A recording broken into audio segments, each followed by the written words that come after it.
Assalamualaikum warahmatullahi wabarakatuh. Pada kesempatan kali ini, kami dari kelompok 10 akan mempresentasikan materi wawancara konseling. Langsung saja kita masuk ke materi yang pertama. Pengertian wawancara konseling. Wawancara adalah cara menjaring informasi atau data melalui interaksi verbal atau lisan. Wawancara ini memungkinkan kita untuk menyusup ke dalam alam pikiran orang lain, tepatnya pada hal-hal yang berhubungan dengan perasaan, pikiran, pengalaman, pendapat, dan hal lainnya yang tidak dapat diamati. Lalu, konseling sendiri adalah merupakan suatu proses bantuan secara profesional antara konselor dan klien yang bertujuan untuk membantu individu atau klien dalam memecahkan masalahnya, agar individu tersebut dapat menyesuaikan diri dengan lingkungannya sesuai dengan potensi atau kemampuan yang ada pada dirinya. Jadi, menurut dua pengertian di atas dapat disimpulkan bahwa wawancara konseling adalah merupakan suatu cara pemberian bimbingan kepada konseli oleh seorang konselor untuk memecahkan masalah konseli tersebut dengan cara tanya jawab atau untuk mendapatkan data dan informasi tentang masalah yang dihadapi oleh konseli. Teknik-teknik wawancara konseling. Yang pertama ada direktif konseling. Peran konselor akan lebih dominan daripada peran klien. Konselor di sini akan lebih mendominasi selama sesi konseling, sehingga sebagian besar tanggung jawab dan pengambilan keputusan berada di tangan konselor. Pendekatan direktif ini memandang manusia sebagai individu yang memiliki potensi untuk berkembang penuh, tetapi seringkali tidak tercapai sehingga membutuhkan bantuan dari orang lain. Teknik ini biasanya digunakan kepada anak yang belum dapat mendiagnosis dirinya sendiri atau orang-orang yang sukar memecahkan masalah yang dihadapinya tanpa bantuan dari pihak lain. Lalu yang kedua ada non-directive counseling. Teknik ini sering juga disebut dengan client-centered counseling, atau yang menjadi pusat dalam konseling ini adalah klien. Dalam pendekatan non-direktif ini, klien diminta lebih aktif dan lebih bertanggung jawab terhadap masalahnya, dan konselor hanya mendorong dan menciptakan situasi agar klien dapat mempercayai langkah baik selanjutnya yang akan dia ambil. Alasan dilakukannya teknik ini adalah agar individu atau klien mempunyai kemampuan yang besar untuk menyesuaikan diri, serta mempunyai dorongan yang kuat untuk berdiri sendiri. Dari kedua teknik, yaitu teknik directive counseling dan non-directive counseling ini pasti memiliki kelebihan dan kekurangannya masing-masing. Dari teknik direktif, kelebihannya adalah akan lebih terarah, waktunya juga lebih singkat, dan hasilnya dapat lebih sesuai dengan yang diharapkan oleh konselor dan orang dewasa pada umumnya. Namun, kelemahannya akan terasa kurang demokratis, sehingga kemungkinan penerimaan sasaran-sasarannya oleh klien tidak dapat dipahami dan disadari oleh klien tersebut.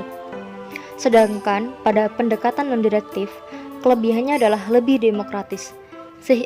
Kelemahannya adalah memakan waktu yang lebih lama dan hasil dari pemecahannya bisa jadi tidak selaras dengan apa yang diharapkan oleh konselor dan orang dewasa pada umumnya. Lalu pada pendekatan ketiga ada elective counseling. Nah, di teknik yang ketiga ini adalah penggabungan antara direktif dan non-direktif counseling. Dan kelebihan dari teknik ini adalah dapat menerapkan atau memadukan berbagai pendekatan dan dapat menggunakan variasi dalam prosedur dan teknik, sehingga dapat melayani klien sesuai dengan kebutuhannya dan sesuai dengan ciri khas masalah yang dihadapi oleh klien. Namun, kekurangan teknik ini adalah klien dapat merasa bingung jika konselor merubah strategi konselingnya sewaktu-waktu, sesuai dengan kebutuhan saat konseling. Karena di sini konselor akan dituntut untuk menguasai semua pendekatan sehingga mengerti kapan harus menerapkan pendekatan-pendekatan tersebut. Baik, selanjutnya di sini ada tahap-tahap konseling. Menurut Arlo, tahap-tahap konseling itu dibagi menjadi 4. Yang pertama ada tahap pembukaan, tahap pengembangan, transferensi, tahap bekerja melalui transferensi, dan tahap resolusi transferensi. Untuk tahap pembukaan ini tuh terjadi pada permulaan interview hingga masalah klien itu ditetapkan. Di sini juga terjadi kesepakatan ya antara konselor dan klien mengenai struktur situasi analisis yang menyangkut tanggung jawab dari konselor maupun klien. Terus pada tahap ini biasanya klien itu sudah menyatakan tentang dirinya, dan di sini konselor bertugas untuk mengamati dan merekam untuk referensi pada tahap selanjutnya. Yang kedua, di sini ada tahap transferensi atau pengembangan transferensi. Pada tahap ini biasanya perasaan dari klien itu sudah mulai ditunjukkan kepada konselor. Nah, hal yang paling penting di sini adalah jangan sampai terjadi kontraferensi atau transferensi balik dari konselor ke klien. Yang ketiga adalah tahap bekerja melalui transferensi. Tahap ini tuh mencakup pemecahan dan pengertian klien sebagai orang yang terus melakukan transferensi. Tahap ini dapat tumpang tindih dengan tahap sebelumnya, hanya saja transferensi terus berlangsung dan konselor berusaha untuk memahami tentang dinamika kepribadian klien. Terus yang keempat di sini ada tahap resolusi transferensi. Tujuan pada tahap ini itu untuk memecahkan perilaku neurotik klien yang ditujukan kepada konselor sepanjang hubungan klien. Konselor juga mulai mengembangkan hubungan yang dapat meningkatkan kemandirian pada klien dan menghindari adanya ketergantungan klien pada konselornya. Selanjutnya adalah prosedur konseling. Menurut Bimo Walgito, prosedur konseling dibagi menjadi 4. Yang pertama ada persiapan, perencanaan treatment, counseling in action, dan follow up. Pada tahap persiapan sendiri, hal yang paling penting dilakukan oleh konselor adalah mengadakan hubungan interpersonal yang baik dengan klien. Lalu mengadakan wawancara dan diagnosis terhadap keluhan dari klien itu sendiri. Yang kedua, di sini ada perencanaan treatment. Dalam rencana treatment ini, apa yang akan dilakukan adalah untuk merubah perilaku dari si klien, mendorong berpikir dalam menghadapi realita, penerapan cara belajar yang tepat, dan lain-lain. Konselor juga mengadakan prediksi atau prognosis sekiranya treatment tersebut akan membawa hasil seperti yang diharapkan. Di samping itu juga direncanakan teknik atau pendekatan yang akan digunakan dan hal tersebut akan tergantung pada keadaan klien. Yang ketiga ada counseling in action. Dalam tahap ini, klien dan konselor itu saling bertukar ide, sikap melalui perbincangan. Tujuannya adalah untuk menyelesaikan masalah yang dihadapi oleh klien atau paling tidak beberapa perubahan dalam sikap atau pemikirannya. Dan yang terakhir di sini ada follow up. Pada fase ini, langkah yang diambil oleh konselor adalah untuk mengetahui efek dari terapi yang diberikan. Konselor mengadakan evaluasi tentang terapi yang diberikan, apakah hal-hal yang telah didiskusikan pada waktu proses konseling telah dilaksanakan oleh klien atau tidak, seperti itu dan sebagainya.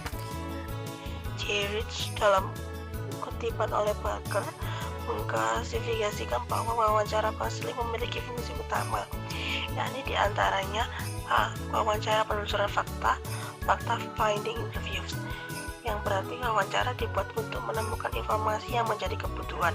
Dalam setting klinis, wawancara menjadi data masa lalu yang berkesinambungan dengan kondisi individu, kondisi keluarga, serta informasi kondisi isi individu serta lingkungan sosialnya. Wawancara juga dapat mencari keadaan emosional individu, proses kognitif hingga keadaan stabilitas mental. B. Wawancara pemberian fakta fact giving information, yakni proses di mana seorang yang memberi wawancara menjabarkan informasi kepada klien yang diwawancarai. Hal ini dapat memberikan fakta berupa wawancara yang menginformasikan hasil asesmen kepada klien, hasil diagnostik, hasil psikologis, dan mendiskusikan hal terkait dalam penyelesaian masalah. C. Wawancara terapi treatment interviews, yakni wawancara yang digunakan sebagai arahan untuk memberi prosedur terapi yang berfungsi untuk mengatasi ataupun menyembuhkan klien dalam situasi neurotis dan psikotis di dalamnya. Hal ini seringkali diterapkan dalam psikoterapi. Baik, saya akan melanjutkan mengenai tujuan dari wawancara konseling. Wawancara konseling merupakan sebuah teknik yang dilakukan oleh konselor kepada konseli. Teknik tersebut dilakukan dengan cara melakukan proses tatap muka dan melakukan interaksi sosial dengan melakukan tanya jawab. Pada proses konseling wawancara, yakni berfungsi sebagai penentuan latar belakang atau faktor yang menyebabkan terjadinya masalah yang dialami oleh konseling. Dalam proses wawancara sendiri,